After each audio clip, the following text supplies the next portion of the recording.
going to do the embracing squeeze, and this one is a really great activity for any tactile hypersensitivity, but also getting that deep pressure input so that it helps with body awareness and then eventually motor coordination. One of my kids calls this hand hugs. I like that name. So you can start with the distal or further away parts of the limbs. And so one way that's nice, if you're on the ground or surface, you can use that surface and just sink in slowly. You can hold 7 seconds or longer. And then it's even possible to do each position, each spot for 3 times.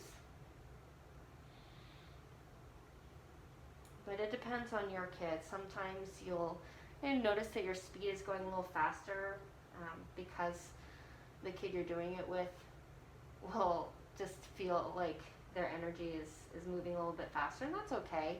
If you do it slower and you check in with them, like, how does that feel? Does that feel okay? Yeah. And you just round your hands to the shape of their body. That usually seems to go well. One way I describe this can be like sinking into them like they're a bag of marshmallows. So instead of going in really hard and fast, just go slowly and check in with them. And that teaches the body awareness. When you come up to a joint, you can, just make sure that the joint is not in extension or hyperextension. So you can just go push in and then go with the bend of the joint, the natural bend of the joint. Another way to do this, if you have a kid that it depends on the size of the limb, but you can do this positioning.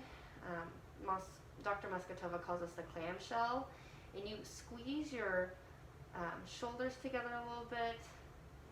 To do this, here I'm mostly just leaning in, but you can just switch around here, whatever feels good. This might be a good position if your kid is sitting up and you're going on the limbs in this way, where let's see if you can see me.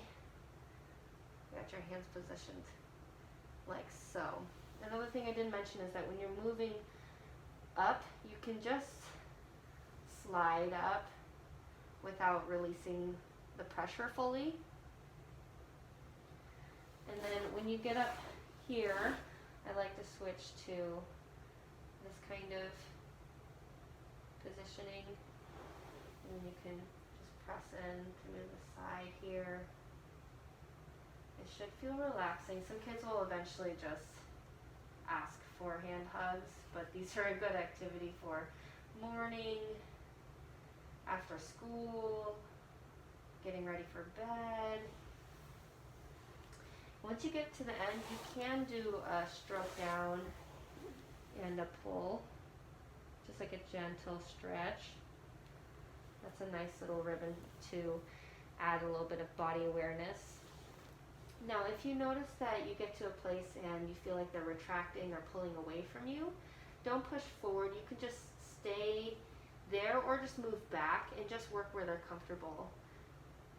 There's some kids that only will have the ability to give you their fingers in some extreme cases, and you can just work by squishing their fingers and going where they're comfortable for a few days, even weeks.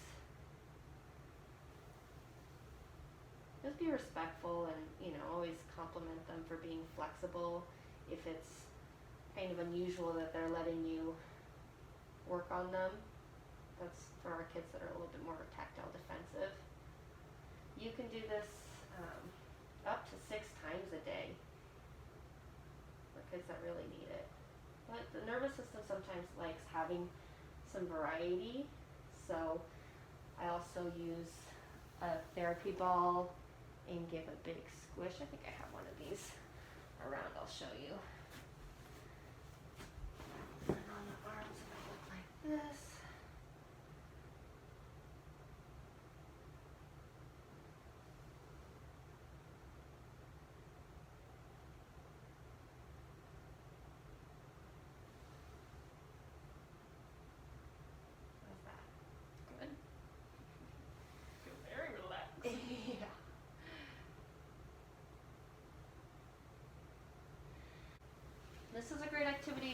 you just did a lot of spinning and you want to come down, also good to do after the brushing protocol. Instead of the compressions through the joints, you can also do these, and that's going to give some nice deep pressure input. Let's see, one other thing.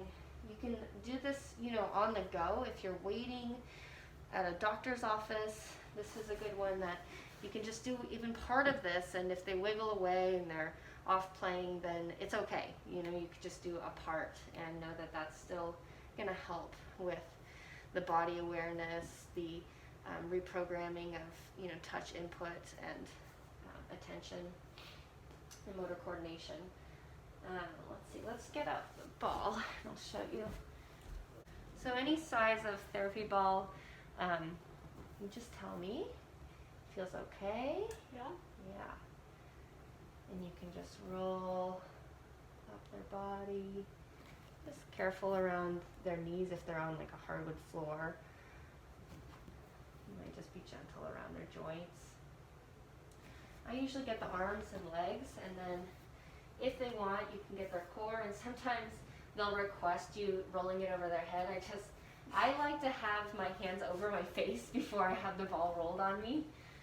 So I'll suggest that, like try putting your hands over your face and I'll roll it over their head. But that's kind of a personal preference. There you go.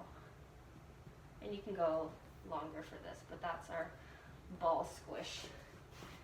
And then you can do same thing with a pillow, whatever you have around that's soft and can accommodate to their joints. And if you sit up, I'll show you how you can get them, again, the little clamshell here. You go like this and just squeeze with your shoulders. Try not to grip with your fingers. First of all, it doesn't feel that great, and then you don't get the same kind of pressure or sensation through your fingers, and you're going to fatigue too. So it's nice when your motion is coming through your shoulders instead of through your fingers. So that's one way to do it. Another way to do it is, let's say they're smaller, you can just go behind them and just, again, like try to make your fingers soft. And you can work your way up. It's always good to take a deep breath before you start. Don't feel pressured to do this unless you're feeling calm and relaxed in your own body. Remember, this can be a great time to bond and just hang out with your kid.